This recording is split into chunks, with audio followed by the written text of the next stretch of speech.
Well, for more now on the nuclear disaster looming in Japan, Helen Caldicott joins us from Montreal, Canada. She's the author of this book, Nuclear Power is Not the Answer. Hey there, Helen. I wanted to get your take on exactly what's going on. It seems that every new report, every update we get out of Japan from that nuclear plant there seems to get worse and worse. What is your take on what's happening here? Well, I think the accident, in a way, is only just beginning. That's the problem. 6 of the reactors are in trouble. 1 apparently has no water on its rods at all. 2 of the cooling pools, or 3, are in trouble. 1 has no water. And that means that as the rods heat up, the zirconium cladding of the rods will ignite, mixing with air, burning, and that will allow the rods to fall down to the bottom, coagulate and melt into a molten mass, and that will release huge amounts of radioactive material into the air, into the troposphere, to be carried by the winds either towards Japan to the south or to the east by the wind. Now, certainly those working on this are really working day by day, moment by moment, really just trying to cool these reactors down. But there's starting to come some solutions or proposed solutions for the future. And I know one of them is the idea of, burying this nuclear plant in concrete and sand. Have you heard about this? Yes, entombing it. It's what they did at Chernobyl. But it didn't stop the most enormous release of radiation from Chernobyl. The New York Academy of Sciences has just come out with a report translating 5,000 papers in Russian into English, and up to 1 million people have already died from Chernobyl.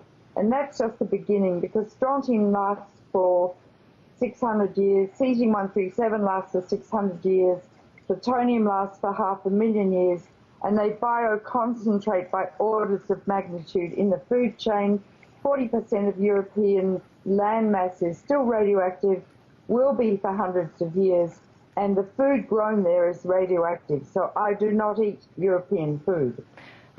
Obviously, based on the title of your book, Helen, we know your position on this, but I think it was back in 2002, a report came out by the United Nations saying a lot of these things that happened, these results of Chernobyl, were actually over-exaggerated. What's your take on this? I mean, this was a UN report that says a lot of the drama that sort of came out of there wasn't true.